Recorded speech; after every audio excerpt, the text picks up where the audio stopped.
I thought that this was a really fantastic quarter. A couple reasons. One is that if you look at the financials of Tesla, they are as clean as can be. And I could argue that this company is doing incredibly well. The conference call was a conference call that reminds me of people who just want to tell the truth, straight as can be. Elon Musk, I'm not saying he's restrained or he's in a straitjacket, but what a terrific conference call. It's very hard to think negatively about this company. I know that there are people who talk, obviously, valuation, but there are a couple upgrades today. And I think they can't fight it. It's the reason why they can't fight it is because when everything works, it's very difficult to argue what the price should be, because right now this company is doing incredibly well. And if they make as many cars as they say, what you're going to say is, you know what? I know that it sells at a gigantic price to earnings, price to multiple, whatever.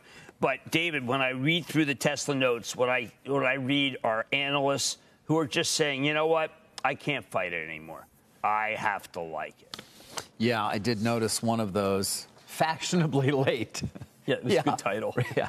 Baird upgrading to outperform. I mean, fashionably, look at the move in that stock. At this point, I'm not sure you want to weigh in and say you're upgrading now. That's pretty embarrassing. But, Jim, when you get to the metrics that you're looking at to try to determine what a price should be, granted, if this company is operating extraordinarily well, I still wonder, what is an appropriate multiple? I mean, they still largely are. I mean, again, you argue they're a technology company. Well, that's what I find. I'm going to talk about this. Argue? You have to. I mean, this morning there are two price target bumps for Ford.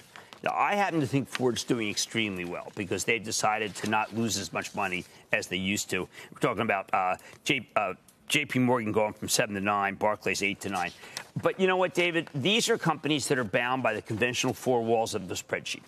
People are not going to give Ford any of the credit because they don't like this whole model. I had Mr. Fisker on last night, and basically what those guys do is make a car, okay? And it sells because it's great looking. And that's what I feel about Elon Musk. He makes cars, but he's fully integrated. The cars, he can do 500, whatever he sells, whatever he makes, he's going to sell. There's no dealer network, and now he's starting to say the same thing in China. So what you see is a frictionless model. So you have the analysts who don't know what to do. They really don't, because they've been wrong. David, they've been so wrong that it's better just to say, you know what? I never really understood the valuation, but I do think the company's a pretty good company. And that's where these people are coming down. It's amazing. I can't think of another place of time I've ever seen it. No, really?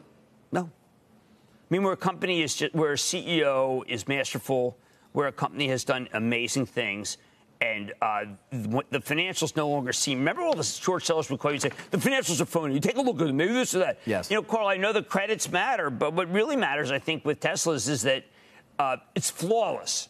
Flawless execution. Even in a time of COVID, they ended up doing everything right. And, Carl, I just read it, and I think if this were a tech company, it deserves to sell exactly where it's selling.